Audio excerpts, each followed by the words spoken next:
مرتبہ آپ کا بہت ساری کرامات ہیں، اللہ نے اپنی ولایت سے نوازا ان کو۔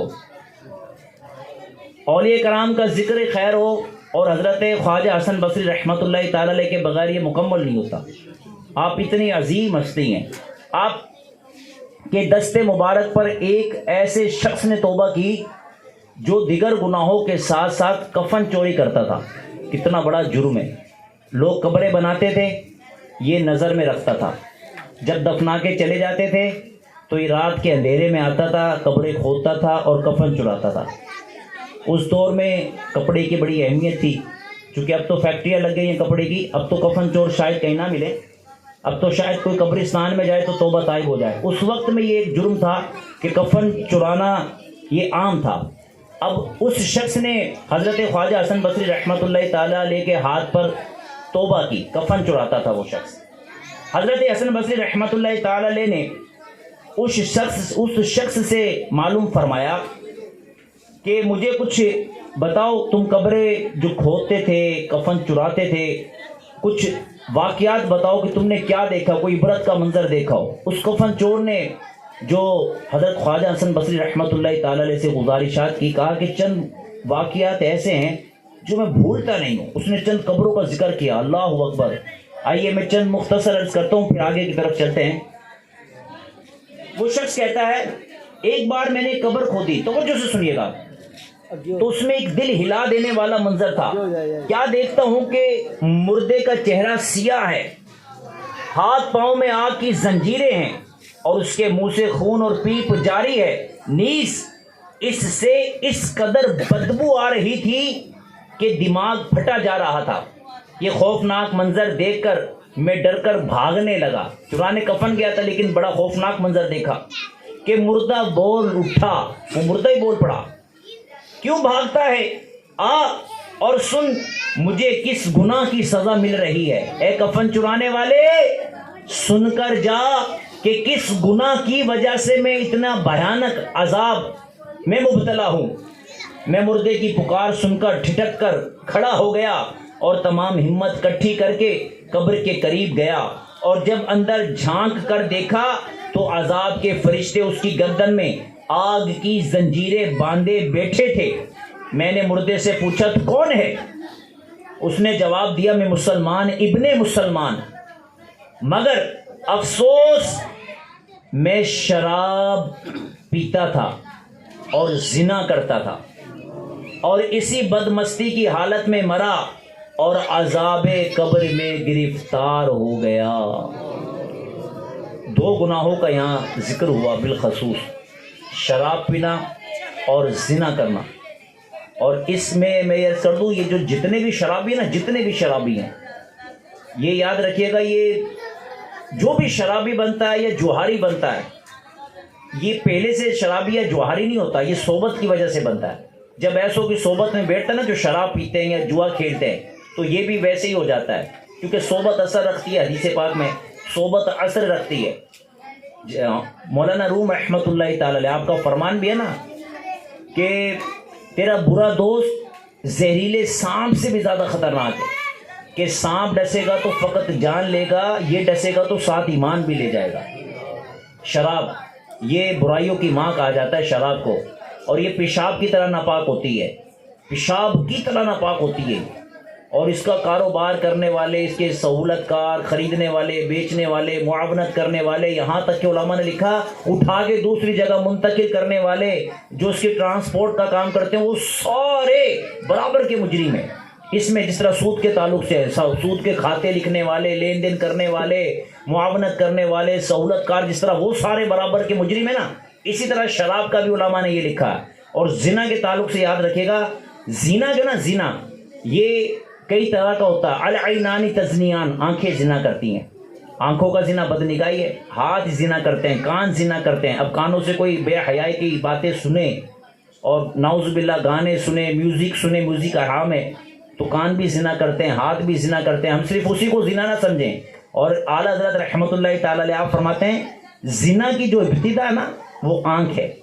پہلے آنکھ بہکتی ہے، پھر دل بہکتا ہے، پھر ستر۔ مطلب جو زنا سے بچنا چاہے تو اپنی آنکھ کی حفاظت کرے، کہ آنکھوں کی حفاظت ضروری ہے. یہ پہلا دروازہ ہے برائی کا. برائی کا پہلا دروازہ آنکھ ہے. اللہ ہمیں آنکھوں کو شرم و حیا عطا فرما دے, ہماری آنکھوں کو شرم و حیا عطا فرمائے. آقا کی حیا سے جھکی رہتی تھی نگاہیں, آنکھوں کا میرے بھائی لگا کفل مدینہ. اللہ اکبر. پھر وہ کفن چور کہنے لگا, یہ کتنا عبرتناک واقعہ ہے. آپ توجہ اسی طرف رکھیں, آنے والے تو آتے رہیں گے, پھر ٹیمپو ٹوٹتا رہے گا, ذہن بنے گا, ساتھ ساتھ ٹوٹتا بھی رہے گا. توجہ اس طرف رکھیں. میں نے جو ٹائم بیان بتایا نا مجھے, اس ٹائم کے اندر بیان ختم کر دوں گا انشاءاللہ. اور دیکھ رہا ہوں میں ابھی دیکھتے 20 منٹ تو ہو بھی گئے.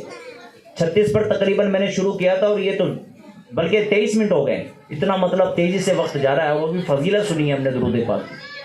ایک اور موقع پر جب کفن چرانے کی غرض سے میں نے قبر کھودی تو ایک کالا مردہ زبان نکالے کھڑا ہو گیا.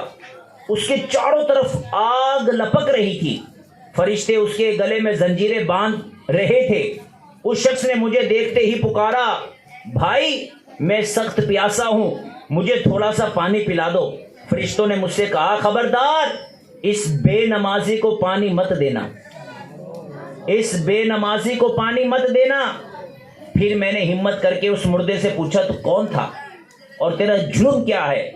اس نے جواب دیا, میں مسلمان تھا, مگر افسوس میں نے اللہ کریم کی بہت نافرمانیاں کی, اور میری طرح بہت سے گناہ گار عذاب قبر میں گرفتار ہے.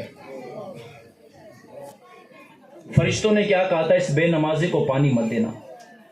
الامان والحفیظ, بے نمازی تیری شامت آئے گی, قبر کی دیوار بس مل جائے گی, توڑ دے گی قبر تیری پسلیاں, دونوں ہاتھوں کی ملے جو انگلیاں.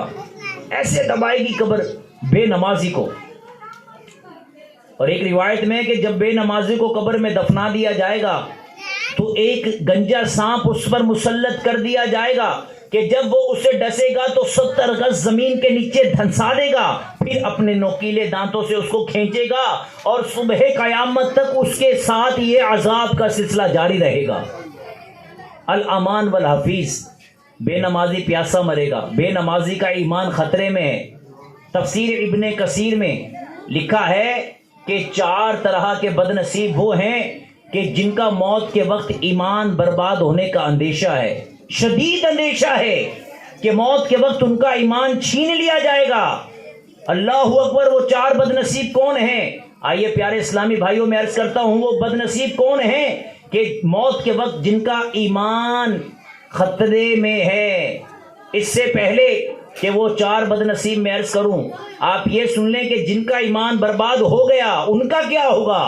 اللہ اکبر. جو جن کا ایمان سلب ہو گیا ان کے تعلق سے امیر اہل سنت کی کتاب کفریہ کلمات کے بارے میں سوال و جواب میں لکھا ہے کہ جن کا خاتمہ ایمان پر نہ ہوا ان کی قبر جہنم کا باغ, جہنم کا گڑھا بنا دی جائے گی, اور قیامت کے دن ان کو قبر میں جب قبر سے نکلیں گے روز قیامت ان کے چہرے مسک ہوں گے, اور جب ان کو جہنم میں ڈالا جائے گا, کس حال میں ڈالا جائے گا کہ ان کو ایک صندوق میں ڈالا جائے گا, آگ بھر دی جائے گی, اور پھر دوسرے بڑے صندوق میں ڈالا جائے گا, اس میں بھی آگ بھر دی جائے گی, پھر تیسرے بڑے صندوق میں ڈال کر اس کو جہنم کی گہرائیوں میں پھینک دیا جائے گا. ہمیشہ کے لیے وہ جہنم میں رہیں گے, ایک لمحے کے لیے ان کو جہنم سے نہیں نکالا جائے گا. وہ جہنم کہ سوئی کی نوک کے برابر اگر دنیا میں کھول دی جائے تو اس کی بدبو سے لوگ مر جائیں. سیاہ رنگ کی آگ ہوگی. یہ میں مفاہیم عرض کر رہا ہوں, احادیث کے اندازہ لگائیں ایمان کی کتنی اہمیت. یاد رکھیے گا, مسلمان ہونا کمال نہیں ہے, مسلمان مرنا کمال ہے. ایک شخص ساری زندگی مسلمان رہا اور موت کے وقت ایمان ضائع ہو گیا, کفریہ کلمات میں سے کچھ بول دیا, کوئی عمل کفر کر دیا, نعوذ باللہ. کتنے واقعات ہیں, 40 سال آذانیں دی لیکن پھر کسی ایسے گناہ میں مبتلا ہوئے کہ ایمان سلب ہو گیا, عورت کے فتنے میں مبتلا ہوئے کہ ایمان سلب ہو گیا. کیسے کیسے واقعات ہم سنتے رہتے ہیں. یہ تو ویسے بھی دور فتنے کہ ایک مسلمان صبح مسلمان تھا, رات کو کافر ہو گیا, رات کو مسلمان تھا, صبح کو کافر ہو گیا. عقیدے کے بہت سارے معاملات ہیں. یاد رکھیے گا پیارے اسلامی بھائیوں, ہمارا جو سب سے قیمتی سرمایہ ہے وہ ہمارا ایمان ہے. اور اعلیٰ حضرت رحمت اللہ تعالی علیہ آپ فرماتے ہیں کہ جس کو جیتے جی اپنے سلب ایمان کا خوف نہیں، اندیشہ ہے کہ موت کے وقت اس کا ایمان چھین لیا جائے۔ آپ اندازہ لگائیں، اگر اس بات پر ہم توجہ دیں تو شاید ہم میں سے کوئی ایسا ہوگا جو اپنی دعاؤں میں یہ دعا بھی کرتا ہو، یا اللہ میرا ایمان سلامت رہے، اے اللہ میرا خاتمہ بالخیر ہو، اے اللہ کو ہم یہ دعا کہاں کرتے ہیں؟ ہم تو دعا یہی کرتے ہیں، مجھے گھر مل جائے، مجھے دولت مل جائے، میرا کاروبار چمک جائے، مجھے پیسے مل جائیں، مجھے فلاں نوکری مل جائے، یا مجھے مطلب اپنے اسٹیٹس کی بات کرتے رہتے ہیں، دنیاوی ترقیوں کی باتیں کرتے رہتے ہیں، جس کا ذمہ خود رب کائنات نے لیا، کہ رزق کا ذمہ رب نے خود لیا، اسی کی فکر میں لگے ہوئے ہیں، اور جس کا ذمہ نہیں لیا اس کی فکر ہی نہیں ہے۔ یاد رکھیے گا، جو جیتے جی اپنے ایمان کی حفاظت کی فکر نہیں کرتا، اندیشہ ہے کہ موت کے وقت اس کا ایمان چھین لیا جائے۔ ابھی میں نے وہ 4 باتیں نہیں بتائی جن کی وجہ سے اندیشہ ہے کہ ایمان چھین لیا جائے گا۔ شیطان کو آسانی ہوتی ہے ان 4 بد نصیبوں کا ایمان چھیننا جو ان گناہوں میں مبتلا ہوتے ہیں۔ وہ 4 بد نصیب کون سے ہیں؟ سنیں توجہ سے، اگر اللہ نہ کرے ہم میں سے کوئی ان 4 میں شامل ہے تو آج توبہ کر لیں، سچی توبہ کر لیں، ایسی توبہ کر لیں کہ جس کے بعد پھر گناہ نہ کریں، اللہ کی بارگاہ میں عرض کریں اللہ اب تو ایسی توبہ ہو کہ بس تیرے فرما بردار بندے بن جائے۔ کیسے کیسے واقعات یاد رکھیے گا، اللہ کی رحمت کا کوئی کنارہ نہیں ہے۔ وہ بڑے بڑے مجرموں کو بخش دیتا ہے، بڑے بڑے گناہ گاروں کو بخش دیتا ہے۔ اگر کوئی ساری زندگی گناہ کرتا رہا، آگے بارگاہ رب العزت میں 2 ندامت کے آنسو بہا دے، سچی توبہ کر لے، اللہ بخش دے گا، معاف فرمانے والا ہے، اس کی رحمت کا کنارہ نہیں ہے۔ کتنے واقعات ایسے ہیں، بڑے بڑے اولیاء کرام، میں آپ کو نام لوں، حضرت بشر حافظ رحمت اللہ تعالی علیہ، جب انہوں نے توبہ کی تو اللہ نے کیا مقام عطا فرمایا، جبکہ توبہ سے قبل یہ شرابی نہیں، شراب کے اڈے چلاتے تھے۔ حضرت ابراہیم بن ادہم کتنے بڑے اللہ کے ولی ہیں، توبہ سے قبل یہ بادشاہت کی مستی میں مگن تھے، اور ان کے واقعات ہیں، لیکن جب توبہ کی، بادشاہی کو ٹھکرایا تو ان کا واقعہ ہم سنتے ہیں کہ دریا کے کنارے کپڑے سی رہے تھے، کس نے پوچھا ابراہیم کیا ملا بادشاہی کو ٹھکرا کر؟ فرمایا بتاؤں یا دکھاؤں؟ سوئی کو دریا میں پھینک دیا، اور پھر فرمایا مچھلیوں میری سوئی واپس کرو۔ یہ موضوع نہیں ہے، مطلب یہ کہ وہ کافی ساری سوئیاں لے کر مچھلی آ گئی، آپ نے فرمایا مجھے میری سوئی چاہیے، وہ سونے کی سوئیاں لے کر آ گئی تھی، ایک چھوٹی مچھلی سوئی لے کر آئی، مطلب مچھلیاں بھی غلامی کر رہی ہیں۔ حضرت حبیب اعجمی یہ توبہ سے قبل سود کا بہت بڑا کام کرتے تھے، جب توبہ کی، لوگوں کی رقمیں واپس کی، اور وہ پورا ایک واقعہ توبہ کا سبب کیا بنا، موضوع نہیں ہے، میں بتا رہا ہوں اگر کوئی توبہ کرے تو اللہ کیسا مقام عطا فرماتا ہے۔ حضرت مالک بن دینار رحمت اللہ تعالی علیہ، میرا موضوع نہیں ہے، میں بار بار عرض کر رہا ہوں، لیکن یہ بتانا چاہ رہا ہوں کہ اگر کوئی توبہ کرے اللہ کی بارگاہ میں تو اللہ مقام کون سا عطا فرماتا ہے۔ حضرت امام مالک بن دینار رحمت اللہ تعالی علیہ، انہوں نے جب توبہ کی، اور یہ بھی میں عرض کر دوں کہ یہ بھی توبہ سے قبل اس قدر شراب پیا کرتے تھے کہ شب براءت کی رات بھی شراب کے نشے میں مدہوش تھے۔ اسی مدہوشی کے عالم میں انہوں نے خواب دیکھا کہ ان کی 6 سالہ چھوٹی سی بیٹی جو فوت ہو چکی تھی، اس کو خواب میں دیکھا۔ وہ واقعہ اتنا عبرتناک ہے کہ وہ خواب ان کے دل پر اثر کر گیا۔ میں خواب بیان نہیں کر رہا، جب آپ اٹھے پسینوں سے شرابور تھے، مطلب آپ پر ایک عجیب کیفیت طاری تھی، غسل کیا، صاف ستھرے کپڑے پہنے، پھر بارگاہ رب العزت میں جو توبہ کی، پھر اللہ نے حضرت امام مالک بن دینار رحمت اللہ تعالی علیہ کو کون سا مقام عطا فرمایا کہ ان کے تعلق سے لکھتے ہیں کہ ایک بار یہ تشریف لے جا رہے تھے کہ دیکھا ایک شخص شراب کے نشے میں پڑا ہے، مدہوش پڑا ہے، اور کہہ رہا ہے اللہ اللہ اللہ اللہ کی صدائیں لگا رہا ہے۔ آپ نے لوگوں کو کہا پانی لے کر آؤ، پانی لائے، اس کا منہ دھویا، اور فرمایا اس بے خبر کو کیا خبر کہ ناپاک زبان سے کس پاک ذات کا نام لے رہا ہے، اور آپ نے منہ دھویا، تشریف لے گئے۔ لوگوں نے بتایا کہ حضرت مالک نے اس حال میں دیکھا، زمانے کے ولی تھے، مشہور تھے، آپ اسے بڑا گلٹی فیل ہوا کہ اللہ کے نیک بندے نے مجھے اس حال میں دیکھا۔ خیر آپ تشریف لے گئے، جب آپ اپنے گھر پہنچے حضرت مالک بن دینار، تو ہاتف غیب سے آواز آتی ہے کہ اے مالک، تم نے ہماری نام کی تعظیم کے لیے اس شرابی کا منہ دھویا، اور ہم نے تمہارے لیے اس کا دل دھو دیا۔ صبح جب تہجد کے وقت آپ مسجد میں تشریف لائے تو آپ یہ دیکھ کر بڑے خوش ہوئے کہ وہ جو رات شراب کے نشے میں تھا، وہ تہجد کی نماز پڑھ رہا ہے. اللہ اکبر. آپ تشریف فرماتے, جب اس نے سلام پھیرا آپ مسکرانے لگے اور فرمائے یہ کیا, رات وہ اور اب یہ. فرمانے لگے اے مالک رات تمہیں بتا دیا گیا ہے پھر بھی مجھ سے پوچھتے ہو کہ اللہ نے تمہاری برکت سے میرا دل دھو دیا. یہ دیکھو کہ اگر کوئی سچی توبہ کر لے تو اللہ اس کی برکت سے کتنوں کو نواز دیتا ہے. سچی یہ جو شیطان کا وار ہے نا, میں تو گناہ کرتے ہی رہتا ہوں, میں تو گناہ چھوڑ ہی نہیں سکتا, میری تو عادت بن چکی ہے, اس کو ناکام بنائے. توبہ کرتے رہیں کرتے رہیں کرتے رہیں, سچی توبہ. توبہ وہی توبہ یاد رکھیے گا جس میں ندامت ہو, کیونکہ یہ رکن اعظم ہے ندامت. الندم توبہ, ندامت توبہ ہے. اور توبہ کے لیے یہ 3 باتیں ضروری ہیں. ایک تو ندامت, دوسرا گناہ کا اقرار کہ یا اللہ میں نے واقعی یہ گناہ کیا ہے, میں شرمندہ ہوں. تیسرا یہ کہ آئندہ نہیں کروں گا, پکا ارادہ ہو, ڈٹرمائنڈ جس کو ہم کہتے ہیں. اگر پھر گناہ ہو جائے پھر توبہ کر لیں, پھر گناہ ہو جائے پھر توبہ کر لیں. کبھی تو وہ وقت آئے گا کہ اللہ ہمیں اپنے کرم سے سچی توبہ کا شرف دے دے گا.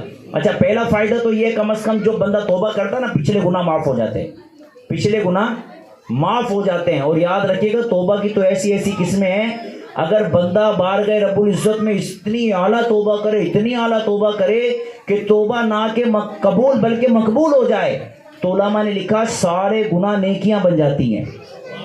اللہ کی رحمت کا کوئی کنارہ ہے, سبقت رحمتی علی غضبی, میری رحمت میرے غضب پر سبقت رکھتی ہے. وہ 4 بدنصیب کون سے ہیں جن کی وجہ سے خطرہ ہے کہ ایمان سلب کر لے گا شیطان؟ نمبر 1 بے نمازی. تفسیر ابن کثیر میں سب سے پہلے یہی لکھا, بے نمازی. اب اللہ نہ کرے ہماری اس تعداد میں کوئی ایسا شخص موجود ہو جو بے نمازی ہو, نمازی نہ پڑھتا ہو, یا 2-3 پڑھ لیتا ہو 2-3 نہ پڑھتا ہو. یا ہر وہ شخص بے نمازی ہے جو 4 پڑھتا ہے 1 نہیں پڑھتا. نمازی صرف اس کو کہتا ہے جو 5 پڑھتا ہے. جو 1 نہیں پڑھتا وہ بھی بے نمازی ہے, لیکن اس سے بہتر ہے جو 1 بھی نہیں پڑھتا.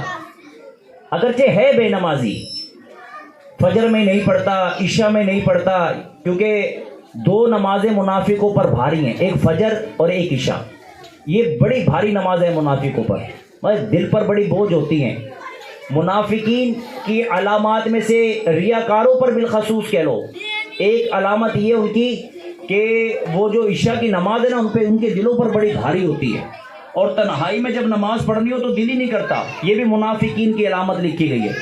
لوگوں کے سامنے تو پڑھ بھی لیتے ہیں, کبھی تنہا اپنے گھر میں ہو, کمرے میں ہو, تو کبھی بھی نہیں پڑھیں گے. اگر کوئی ایسا ہے نا تو سمجھ لے کہ بس خطرناک ہے, اس کا دل بہت خطرناک کیفیت میں پہنچ چکا ہے. اگر تنہائی میں دل نہ کرے نا نماز پڑھنے کو, تو سمجھ لینا کہ کہیں ایسا تو نہیں ہے میں ریاکاروں میں تو شامل نہیں ہوں. کیونکہ جو اللہ کے مخلص بندے ہوتے ہیں نا, وہ تنہائی میں بھی عبادت کرتے ہیں, بلکہ تنہائی میں تو زیادہ عبادت کرتے ہیں. تہجد کی نماز عام طور پہ لوگ اپنے گھروں میں پڑھتے ہیں, چھپ چھپ کے پڑھتے ہیں, روتے بھی ہیں, اللہ کی بارگاہ میں دعا بھی کرتے ہیں. خیر, بے نمازی یہ بڑا بدنصیب انسان ہے, اسے نہ دنیا میں سکون ہے نہ آخرت میں سکون ہے. یہ جو نا بے چینی رہتے ہیں, پریشان رہتے ہیں. الا بذکر اللہ تطمئن القلوب, کہ بے شک دلوں کا چین اللہ کی یاد میں, اس سے بیچارے بالکل دور رہتے ہیں. آپ ان سے دیکھ لینا, یہ سکون میں نہیں ہوتے, ان کی کیفیت خراب ہی رہتی ہے. ان کے گھروں میں بھی ایسا ہی ماحول ہوتا ہے. جن کا بھی ایک شخص ہے کہ امام صاحب کے پاس آیا اور گھر میں بہت پریشانی ہے, چاروں طرف سے پریشانیاں ہیں. سب سے بڑی پریشانی تو یہ, میں نے بچوں کو بڑا پڑھایا لکھایا, اب میری بیٹیاں جوان ہو چکی ہیں, رشتہ ہی نہیں آتا کوئی. میرے گھر کے 2 دروازے امام صاحب کو تو پتا تھا, محلے کے تھے, بہت پریشان ہیں. مطلب وہ بتانے لگا میں اتنا پریشان ہوں کہ بس سمجھ نہیں آ رہی ہے کیا مسئلہ. امام صاحب نے کہا کہ ایسا کرو, تم اپنا یہ اس محلے کا دروازہ بند کر کے نا پچھلے محلے کا دروازہ کھول لو. اب اس کی حکمت کیا ہے یہ نہیں پتا, انہوں نے ایسے ہی کیا. اور آپ یہ دیکھیے, اللہ اکبر, دیکھتے ہی دیکھتے چند دنوں میں ان کے مسئلے حل ہو گئے, ان کی بیٹیوں کے اچھے رشتے ہو گئے. مسائل جب حل ہوئے, تھوڑی توجہ گئی, امام صاحب نے مجھے ایسا کہا تھا, اس کی وجہ کیا تھی؟ امام صاحب پہ گئے, امام صاحب نے بتایا بھائی بیٹا بات یہ ہے, یہ جو تمہارا اس طرف کا دروازہ ہے اس محلے کا, پورا محلہ ہی بے نمازی ہے. ان کی نحوست تھی کہ تم بھی پریشان تھے, اور جو تمہارا پچھلے گلی محلے کا دروازہ نا, چونکہ تم خود تو نمازی ہو, تمہارے محلہ جو پچھلا محلہ ہے وہ ماشاءاللہ نمازیوں کا محلہ ہے, ان کی برکت تھی کہ تمہارے مسائل حل ہو گئے. علماء نے تو یہاں تک کہ لکھا ہے, بے نمازی جس گھر میں جھانک لینا اس گھر سے برکت اٹھا لی جاتی ہے. لم لم وادی، حدیث پاک میں جہنم میں ایک وادی ہے جس کا نام ہے لم لم، اس میں کالے کھچر کی طرح بڑے بڑے بچھو اور بختی اونٹوں کی مانند لمبی گردنوں والے سانپ ہوں گے، ان میں جن بد نصیبوں کو ڈالا جائے گا ان میں بے نمازی شامل ہے۔ اچھا بڑے افسوس کی بات ہے، میں حیران ہوں چند چہروں پر کہ وہ دائیں بائیں دیکھ رہے ہیں، پر بات سمجھ نہیں آ رہی ان کو یا سننا نہیں چاہ رہے۔ ہم نے شروع میں بات کی تھی نا کہ کوئی آیا پا کے چلا گیا، کوئی عمر بھر بھی نہ پا سکا، میرے مولا تجھ سے گلا نہیں، یہ تو اپنا اپنا نصیب ہے۔ اور کچھ چہرے ایسے جن کی آنکھیں ایسے لگ رہے ہیں اس طرح رو رہے ہوں، میں دیکھ رہا ہوں نا چہرے، کچھ رونے کی طرح ہیں اور کچھ ایسے ہیں پلے ہی نہیں پڑ رہی ان کو، ذرا روٹی میں سنتے رہتے ہوں، مطلب وہ کہ مت کر نصیحت ناسیا، دل میرا گھبراتا ہے، دشمن اس کو جانتا ہوں جو مجھ کو سمجھاتا ہے۔ اور بالخصوص یہ جو بے نمازی والی کیفیت ہوتی ہے نا، پڑھنی تو ہے نہیں، تو پھر سمجھ کے کیا کریں گے، سن کے کیا کریں گے، فائدہ کیا ہوگا؟ یہ زبان حال سے پتہ کیا کہتا ہے بے نمازی؟ یہ کہتا ہے میرے سر پہ پہاڑ رکھ دو نا یہ آسان ہے، لیکن اللہ کے گھر میں جا کے سجدے نہیں کروں گا۔ یہ یاد رکھیے گا، یہ اس کی غلط فہمی ہے۔ علماء نے تو یہ بیان کیا، تو کون ہوتا ہے اللہ کے گھر میں جا کے سجدے کرنے والا؟ رب نے تجھے توفیق ہی نہیں دی کہ میرے گھر میں آ کے تو سجدے کرے۔ اللہ تعالیٰ جب کسی سے ناراض ہوتا نا تو اپنی عبادت کی لذت اس سے چھین لیتا ہے، اس کو توفیق ہی نہیں دیتا میرے گھر میں آئے، قیام کرے، رکوع کرے، سجدے کرے، اس سے توفیق ہی چھین لی۔ وہ در در کی ٹھوکریں کھاتا رہے، بس میرے گھر میں نہ آئے، نمازیں نہ پڑھے، تلاوت نہ کرے۔ تو یاد رکھیے گا یہ بہت بڑی چوٹ ہے کہ توفیق ہی نہیں ہے، بلکہ زیادہ توبہ کریں کہ یہ بھی نماز پڑھ رہا ہے، وہ بھی نماز پڑھ رہا ہے، وہ بھی نماز پڑھ رہا ہے، وہ بھی اللہ کے گھر میں جا رہا ہے، میں نہیں جا رہا، مجھے توفیق ہی نہیں ہے۔ اب توفیق کیسے ملے؟ اب آپ غور کریں، آپ کون سا ایسا گناہ کرتے ہیں کہ آپ کو توفیق ہی نہیں ملتی نماز پڑھنے کی؟ تو یہ بھی ہم نے اس پر توجہ کرنی ہے۔ صلو علی الحبیب صلی اللہ تعالی علی محمد صلی اللہ علیہ وسلم۔